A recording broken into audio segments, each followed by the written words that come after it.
बिस्मिल्लाहिर्रहमानिर्रहीम। अस्सलाम वालेकुम व्यूअर्स। आज हम बैंगन की टिकिया बनाने लगे हैं। तो बैंगन की टिकिया बनाने के लिए हमें जिन जिन चीज़ों की ज़रूरत होगी उनमें शामिल हैं 2 अदद बैंगन, आधा पाव बेसन, 1 चुटकी के बराबर हमारे पास है लाल मिर्च पाउडर, हस्बे ज़ायका हमारे पास है नमक और हाफ़ टी स्पून कुटी हुई लाल मिर्च। अच्छा तो व्यूअर्स, अब हम इसके अंदर नमक डालेंगे। बिस्मिल्लाहिर्रहमानिर्रहीम। कुटी हुई लाल मिर्च, लाल मिर्च का पाउडर। अच्छा तो व्यूअर्स, अब हम इसके अंदर पानी ऐड करेंगे। बिस्मिल्लाहिर्रहमानिर्रहीम।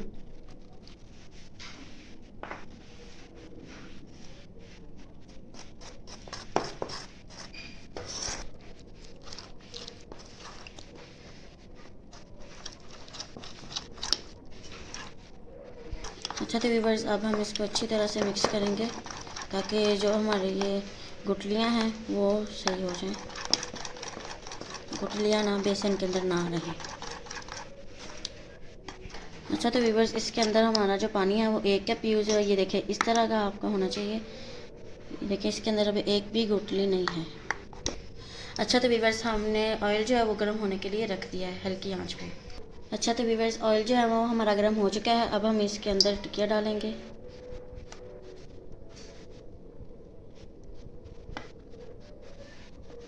बिस्मिल्लाहिर्रहमानिर्रहीम।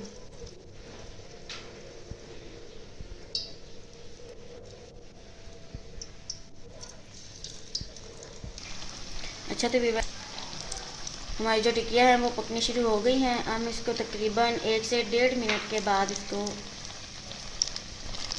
इसके ना जो है वो साइड चेंज कर देंगे। अच्छा तो व्यूअर्स, हमारा 1 से 1.5 मिनट हो चुका है। तो अब हम इसकी साइड जो है वो चेंज करेंगे। बिस्मिल्लाहिर्रहमानिर्रहीम।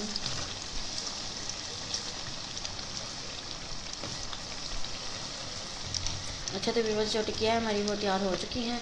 अब हम इनको निकाल लेंगे। बिस्मिल्लाहिर्रहमानिर्रहीम। अच्छा तो व्यूअर्स, हमारी जो बैंगन की टिकियाँ हैं वो तैयार हो चुकी हैं। तो हमारे चैनल, अगर आपको हमारी ये वीडियो अच्छी लगी हो तो हमारे चैनल अखलाक कुकिंग को ज़रूर सब्सक्राइब कीजिएगा और बेल आइकन का बटन ज़रूर दबा दीजिएगा ताकि हमारी हर नई आने वाली वीडियो सबसे पहले आप तक पहुंच सके। मिलते हैं अगली वीडियो में एक नई रेसिपी के साथ। अपना अपनी फैमिली का बहुत सारा ख्याल रखिएगा। तब तक के लिए अल्लाह हाफिज़।